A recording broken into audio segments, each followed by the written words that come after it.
The fear you feel is real. The reasons may not be. It's not taking it away. It's just like when the kids are little and they're scared of the monsters in the closet and you go and turn the light on and you go, you're good, you're okay. Sometimes the ideas are scary because of the uncertainty. But the certainty is you. You show up and you bring it. Welcome to Built4Profit Podcast, where entrepreneurs share real stories and strategies that actually work. We're here to inspire, challenge, and give you the playbook to profit with purpose. Let's get into it. Let's do it. Welcome back to another feature of Built4Profit Podcast. And this one is a special one because we've got a very special guest, my co-founder and business partner, Sha Grondin. Hello. How does it feel to be in this seat? It feels like a hot one. Yeah, it is. And now I wish You wish you'd seen my cards before we started recording. Yeah. Yes. So we wanted to give you really a peek behind the curtain. You see us every week on the podcast when we're interviewing our guests, which is amazing, but the spotlight's on them. And Shay's got such a great background. She's been a franchisor, a franchisee, a managing partner at a national advisory firm. And so she's ran her own show. Welcome to the Built4Profit Podcast. Thank you for inviting me as a guest, Elizabeth. Yes. I'm excited to hear these questions. Yes. I know, obviously, some of the things that you have ran. So you ran a dance studio as a franchisee. I have. You ran a PR firm, and then you helped to scale Roosters as a franchisee and then ultimately a franchisor, and then landed as a financial advisor. So walk us through. This is quite the background. I know. You're like, right? You're like, is she 80? She looks great for 80, that she did all these different things. And you raised 5 children. It's a lot. And it's some huge accomplishments. So walk us through, how did you transition from some of these to the next? And ultimately, did you always know that you wanted to end up in the financial industry? Wow. I joked when I recruited financial advisors to the industry. I don't think anyone ever wakes up in the morning and thinks they're going to go into that industry. So that was a surprise to me. But my journey started with the franchisee part with Fred Astaire Dance Studios. And yeah, actually I was teaching dance lessons. Oh, wait, I should back up. I'll give my mom a shout out for this. Okay, Mom. So I was going to college and needed additional income.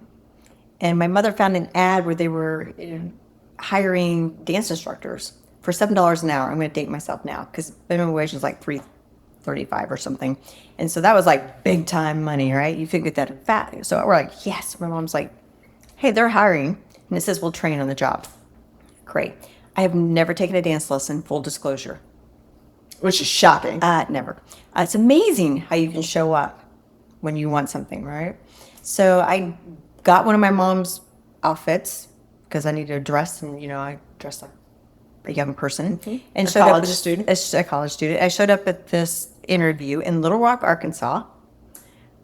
So shout out to you, Tom, for hiring me. We'll talk about that. And they went in a room, and there was all these chairs, and people were lined up, and they would get up one at a time and dance with the instructor. So of course I went to the end of the line so I could watch and learn. And by the time I got up there, we danced around, and I'm trying to be funny and make jokes. And they said, are you, your dance experience? I'm like, a natural. I love dance, right? Didn't ever mislead them to the extent of saying I took dance lessons. But I'm there with ballerinas and stuff. But long story short, they hired me. And later, the person who hired me said, yeah, you were horrible because you were so determined to get on board. But yeah, and then taught dance lessons and did things. And it didn't take me long to realize that when you got to charge more per hour and get paid more if you won dance competitions. Mm-hmm. So then I decided that's what I was going to do. Was dance competitions. A dance competition. So I went on to win some dance competitions to get paid more. Anyways, but you realize the more you move up and do stuff, and they were paying X amount of dollars an hour. I was getting this amount. And I was like, where's that gap going? And to the house. And so I went into my person I reported to and said, what do I need to do to get the rest of that money on the table? He says, you got to own one of these. And he gave me a plan. He wrote down, you do these things. And keep in mind, I'm 18. If you do these things, you can have a franchise. I was like, great, wonderful. So I did them. And they were like, oh my God, we didn't realize this 19-year-old would do these things. And then the other part of the story came in. You had to write a check. Nice. Details, right? How many people want to just, yeah, here, 19-year-old, let's work through your financing options. Yes. Short list. Short list. Yeah, I got a private investor. I'm in Little Rock, Arkansas. Long story short, took off and went to Las Vegas, Nevada. The story gets more interesting. Yes. So anyways, that's where I had a dance studio. We ended up having 2 out there, and it was an adventure. I was one of the youngest franchisees I think they ever had. I would imagine. Now, but anyways, and that was the beginning of my entrepreneurial journey, and learned a lot of things, hiring people, retention. I mean, it was fun times. Mm-hmm. And, part of the story add on, I had a small son. I say he was small because he was little in age, and the adventures that were with it. So no really formal training in that. So I can really appreciate learning things the hard way, and the franchise model. And the support that they gave you. Yeah. Yeah. And then obviously you went into a non-franchise with the PR firm because that was your own, correct? Right. Okay. And it's interesting, that journey, because one of the things that every franchisee knows this. What do you think you always need more of? Clients. And how do you get more clients? More ads, spend more money. Marketing and all that stuff, right? And what do we all think about when PR? Mm-hmm. It's free. Yeah, it's right. More or less. And so that was my kind of go-to in the moment. So it was really supporting the entrepreneurs and being that resource to be economical, to give them the graphic designs, their real logos. How do they get the message out there? And doing press releases and that kind of stuff. So that's how that was morphed. And I was doing strategic stuff for politicians. And so I just made it more formal, if you will, with a PR firm. And so many brands we worked with, franchise models, national things, cookbook. I learned so much. Yeah. And that was such a passion for me. I just want to name drop all day long here. It was so fun helping people create their businesses and even expand national things. One of the restaurant chefs did a cookbook, so we got to help publish that. We did, and this going back to the franchisor position. My husband Aaron and I, his family were barbers, so they did Rooster's Men Grooming Center. So shout out to all my rooster buddies. So that was a lot of the learning as well, and that PR firm was kind of the support mechanism for it. Mm-hmm. One of the things that I hear you saying so much, and this doesn't surprise me, is I learned, and then I was learning. And that, I think that we're going to see that consistent throughout your whole journey, but that's you as much as I've known you, is that you've always been focused on learning in a challenging way, like you're excited and up for that challenge. Yeah. Oh yeah, because sometimes it doesn't always come with the training manual. You just learn by muddling through it. And even like with the AI, we were just talking about that one day. And so Elizabeth goes, yeah, I just signed up for an online course. Yes. Like, well, because you're going, I want to get there faster. Yeah. Right? To know it better. Yeah. And I said, good, take good notes so that you can tell me all about it. Yes. And I did. Yeah. Those are fun. But I do like learning. And avid reader, all that stuff like that. Even got on a plane and went to Minnesota to take a speed reading course in my youth. So, yeah. Okay, so tell us about the transition into the financial world, because you didn't just hold a entry-level position in this. You became a managing partner and very prestigious, working your way up. So how did that come to light? It's interesting. I mean, you would have won money on me if someone would say, you're going to go from a marketing PR firm, which I always did like. I mean, I did events with the governor of Texas and a hotel. I mean, just very cool things. And it was such a transition. But one of the things you learn in business is, and you hear me say it a lot, the numbers tell a story. You got to know your numbers.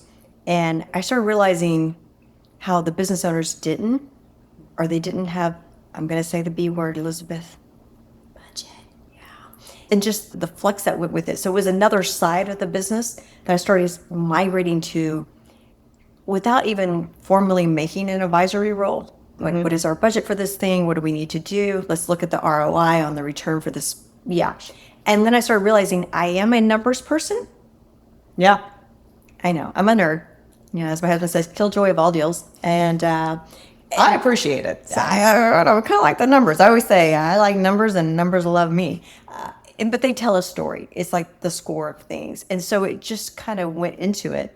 And the person who was actually trying to be my advisor eventually said, you should do this. And you're like, what? Oh, no way. And I was transitioning out of the PR firm, wanted to do something different.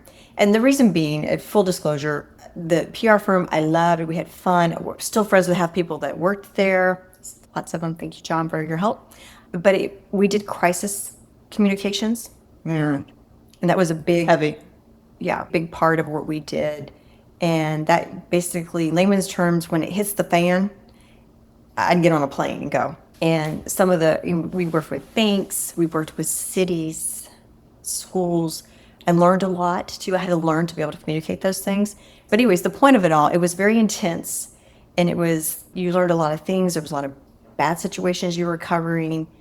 And I started realizing, especially working in the political arena, that I lost my way. And that's probably a good way of putting it. I wanted to be able to communicate, make impact, inspire people, and educate and do things with that PR firm.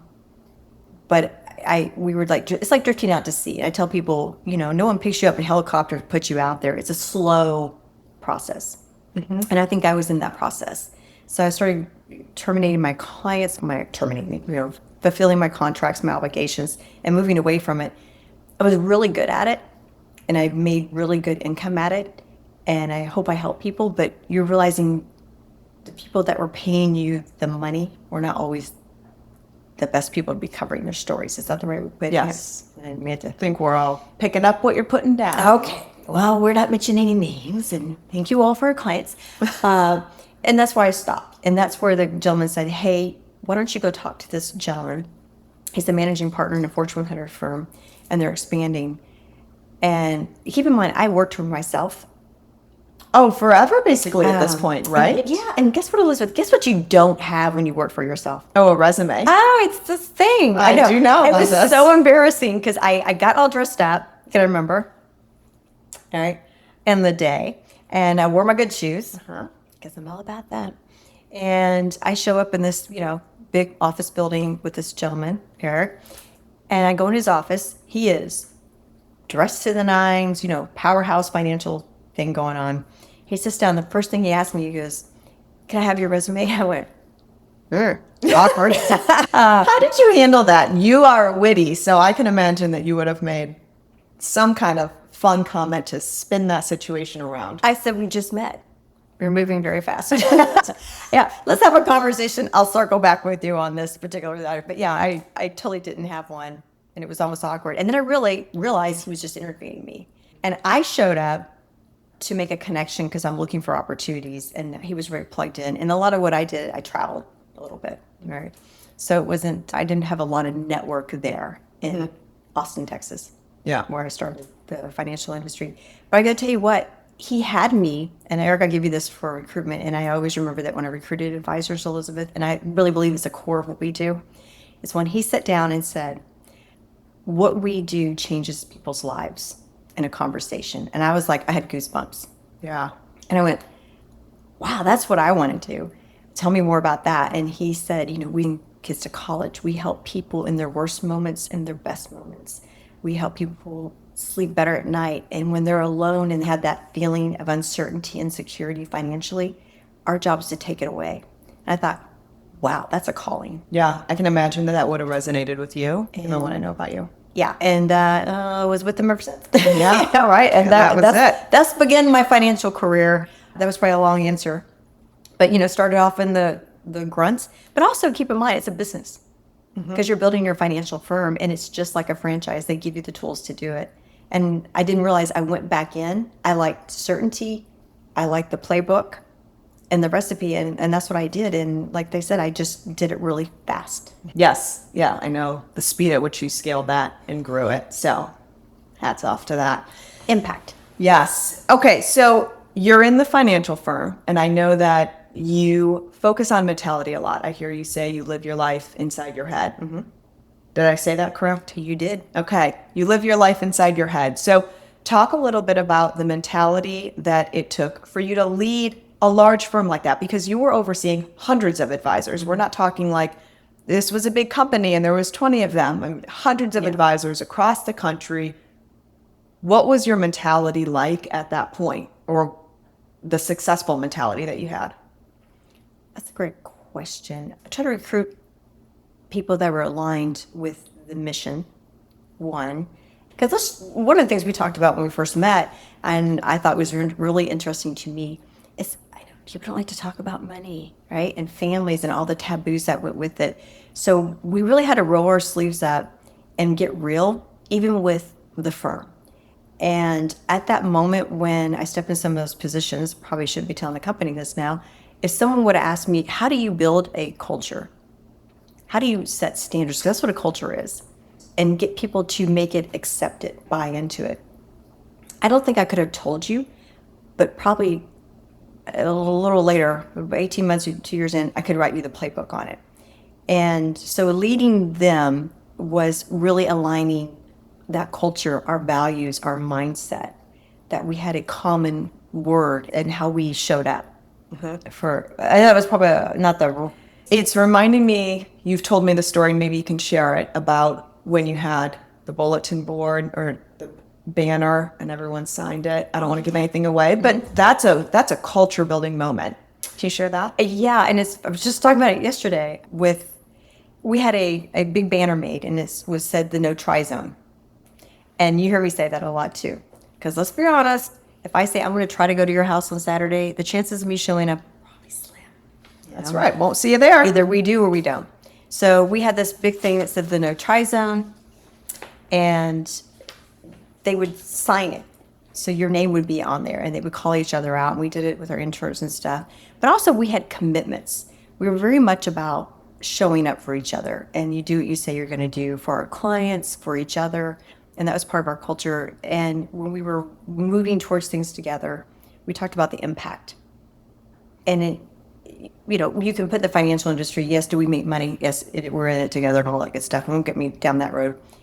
However, the people that do best, and make sure you know this when you're having those conversations with your advisor, are the ones who want to make the impact, who want to help you accomplish your goals and do those things. And so we would have a lot of things in our name with it, because your name is right. We like our names, right? Hello, you over here.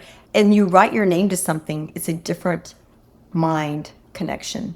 Yep. Than me going, yeah, I'm going to try to do that. So we had a lot of things we were going, I don't care what you're going to do, but do what you say you're going to do, and then write it down. That's what we're going to hold you to. No one tried to do things. We showed up, and we would help each other do it. So it was very much about the impact. A lot of leaders and entrepreneurs listening are going to probably have a banner that now says the no try zone, but that's such a powerful message and an example of getting people on board and setting a standard for the culture and the company.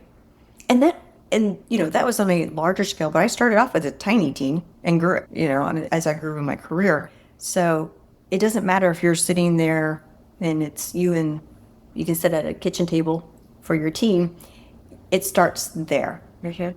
And you are the culture setter as a leader. You're setting the expectations just like you do in your home with your children. Yep. So working in the financial firm, you got to work with a lot of business owners. Mm-hmm. That was mainly your clientele. Okay. So getting into some money things or some tactical things, what were some of the biggest business mistakes or money mistakes that you saw business owners make? And how did you help them shift that or navigate through it differently? Wow. There's the first thing that came to my mind when you said that was they did not optimize the opportunities of being in business for themselves. And talk a lot about that. A lot of money on the table. And I mean, and then minimizing risk and exposure to taxes. So those are just like my instant go-to things.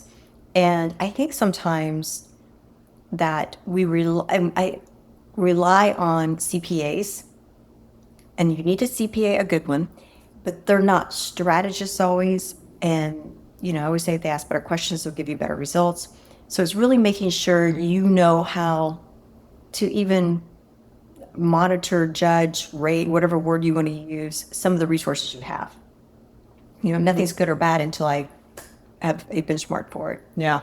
And I think, so making sure you have the right players on your team, and your CPA that worked really well for your personal may not be the best player for your business journey. And loyalty is great, and I'm very loyal, so it's not about that, but it's about sometimes you grow to the next level. So definitely that's one of the go-to strategies.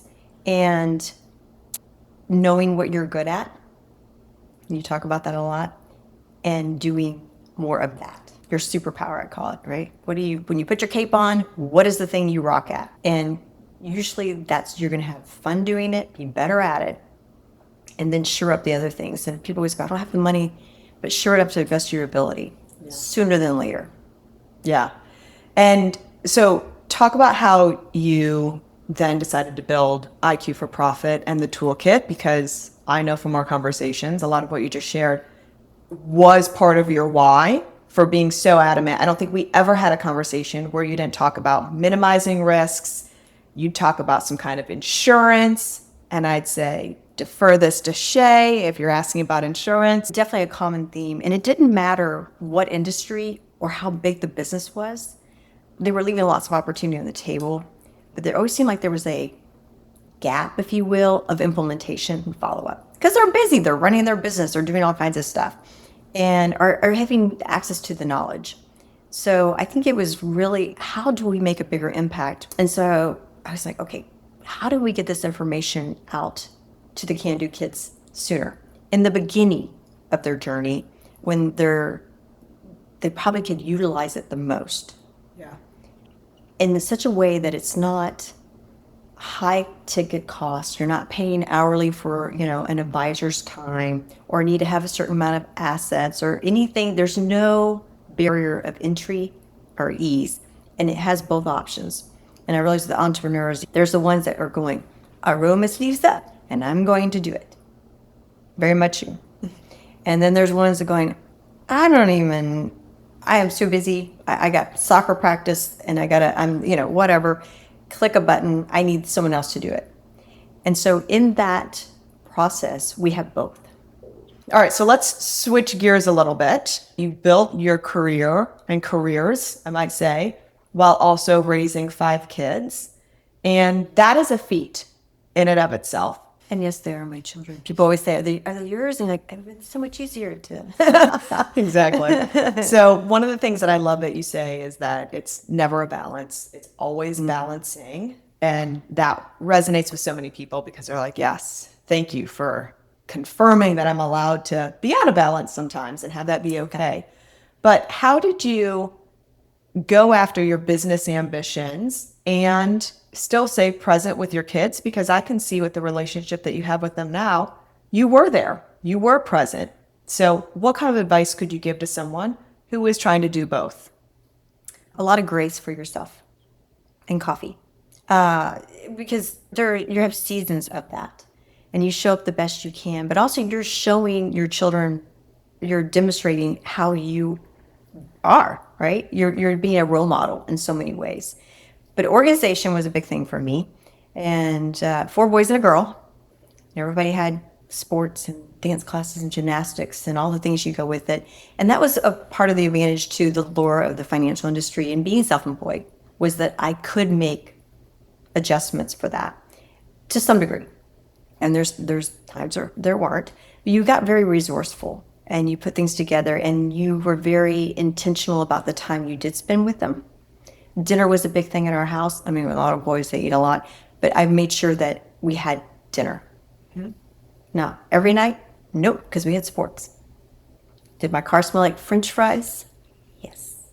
And tucking them in at night. There were certain routines that were very sacred to me. And I did sing to them in the morning. Sorry, kids, I do embarrass you. And I break out my good morning. Oh, bye. Yeah, I mean, you make it fun and those memories, and they would help me with projects and PR things and stuff like that. And one of the things, I don't know if it's good or bad, Elizabeth, but one of the things I would say, because I would get phone calls a lot, for business, and you want them to feel a priority. And I would say, this is our business. This is how we take care of things, our family, when we would show up for things. And so sometimes with my phone, I would say, when Mommy's on this phone at night, it's putting money in our pockets. But going back to kids and money and the perception of things, my son, somebody says, well, just go get some more of it. And I said, where do we go get that? And he goes, you just drive through that little thing and they put in that little canister.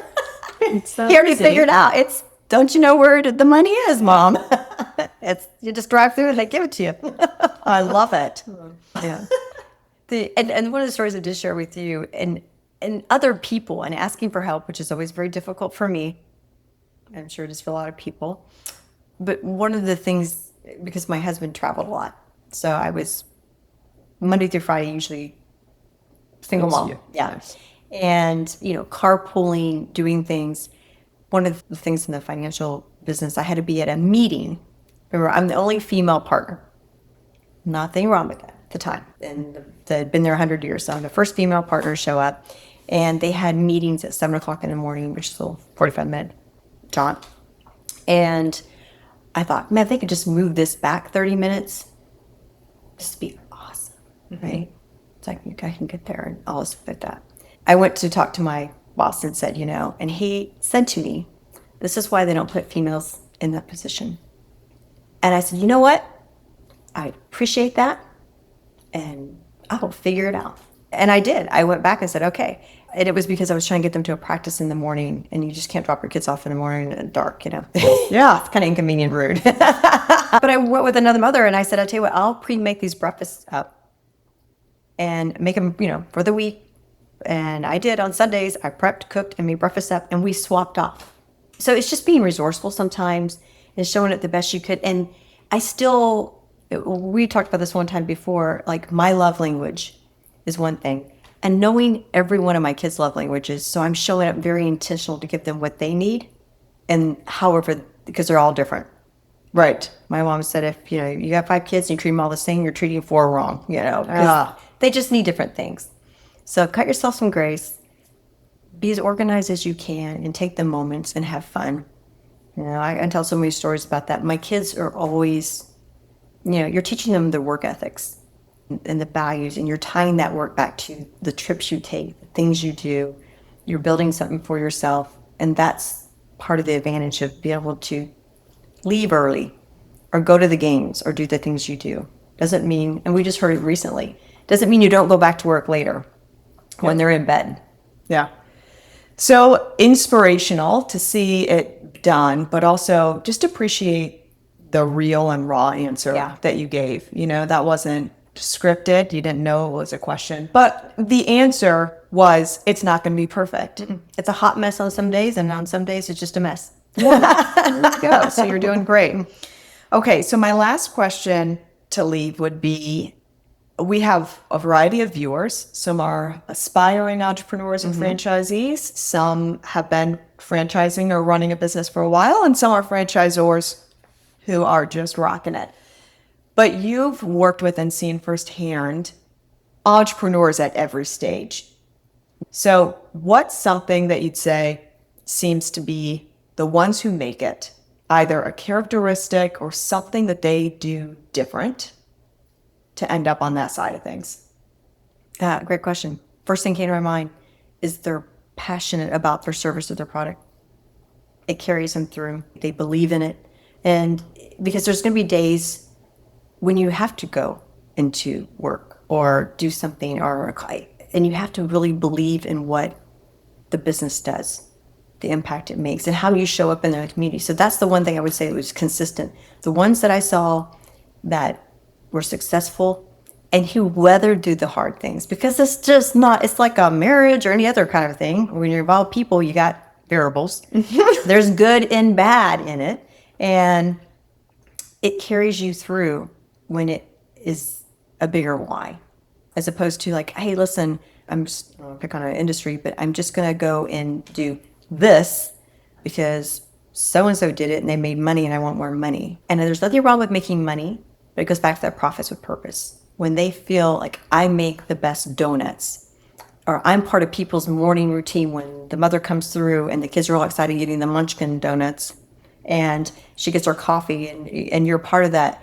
It's a different way they show up. And I think those are the ones that are the most successful in their entrepreneur journey. Yeah, that's great. What are you most excited for the future for IQ for Profit, for Built for Profit podcast? Wow, it goes back to the impact.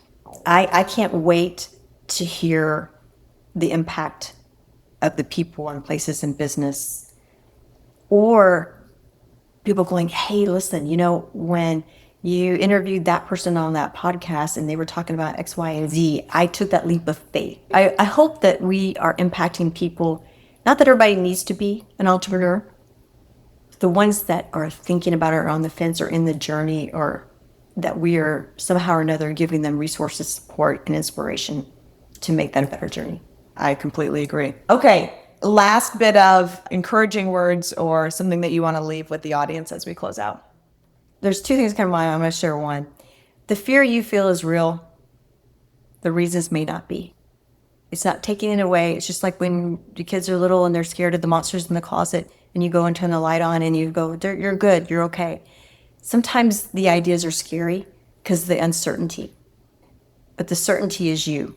You show up and you bring it. So move through the fear. And I'm not trying to steal from anything anybody else, but I do believe those are real feelings. And you think, yeah, it's that way because the universe saying, don't do it. But that's growth. Growth is always uncomfortable.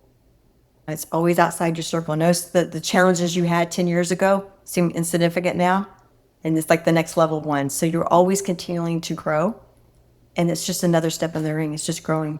So just move through it. That's great. All right. Thank you, Shay, for just being a little bit more open with us and sharing with us. We love your personality when we're with our guests, but we like hearing a little bit about what you've done as well and have coming up. So, well, thanks for interviewing me, making it pleasurable. I was a little concerned, but I'm surprised she didn't ask for any jokes of the day or any funny things. Shay always has a joke and she always has a funny line. And if you find yourself in a pickle, she'll have a funny thing to say to kind of get you out of it. So if you need that, call Shay, not me. I'm like, huh? And you'll know we're in a pickle. So that's what you've learned. Your clean joke of the day. What enables you to walk through walls? Windex. Doors. Oh. You heard it here. I don't know how Windex is going to help you, by the way. All right. We'll see you in the next episode of Built for Profit Podcast. Thanks so much for joining. Windex? I don't know. Windex. That's our sponsor. That's our sponsor. Sponsor. I told you that joke before. Elizabeth, do you know that when you're launching a franchise, one of the biggest expense and biggest risks typically is the build out? I can see this. With missed deadlines, overrunning budgets and stuff like that, they can increase anywhere between 10 and 25% of unexpected expenses. No good. That's where Build USA comes in.